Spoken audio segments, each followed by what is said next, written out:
quickly respond to the guy that was he made a comment earlier. He was talking about women in France being allowed to wear the veil in public. I mean, that man is a very confused man. I mean, what they did in France, they ought to do that in the United States. They ought to do the same thing. They ought to force women not to wear that veil in public. So hold a second, in what way is he confused? He's confused because I think if Hillary Clinton is fighting for women's rights, then I feel that she should be supporting Sarkozy and what they're doing in France. I think it's the other way around. Well, in other words, those women are being forced to wear those veils in public in France.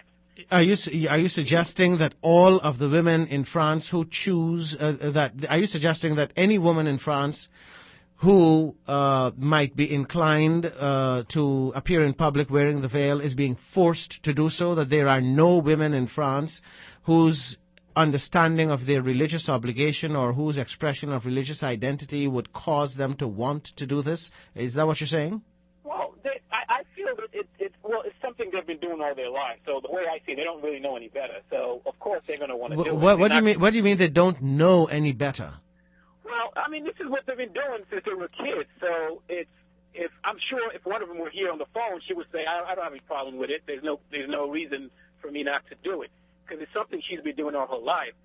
But it's still a way of holding women down in some way.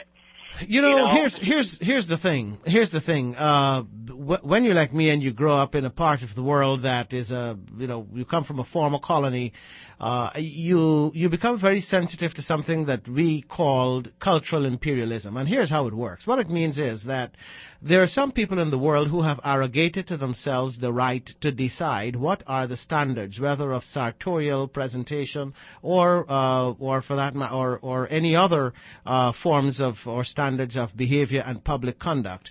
They have arrogated to themselves the right to decide what is appropriate public conduct, and they apply this across the board without regard to people's cultural or religious or other forms of expression or identity. That is known as cultural imperialism. Here's the thing. Now, France is a quote Western European society, and as such, it is a society in which people who choose to express themselves, their religious identity, by wearing the veil, would be in a numerical minority. And one can have a reasonably objective debate on whether this is something that the people of France in general are comfortable with, but to legislate or to say that no one should be allowed to wear the veil regardless of whether she believes this to be a matter of religious conviction is, I think, it is a form of oppression. It is a form of cultural dictatorship, and you have to be very careful about that sort of thing. Go ahead. You know, what I don't understand is why do they even leave Iran or Saudi Arabia? Why did she leave? Well, here's the thing. Many of those women in France are not from Iran or Saudi Arabia. Many of those women in France are from former French colonies. So they are in France because France was where they were before. You follow? So, yes, it's for the same reason that so many Caribbean people are in Britain. You know, right. It's a sort of what Louis Bennett referred to as colonization in reverse. It's a form of payback.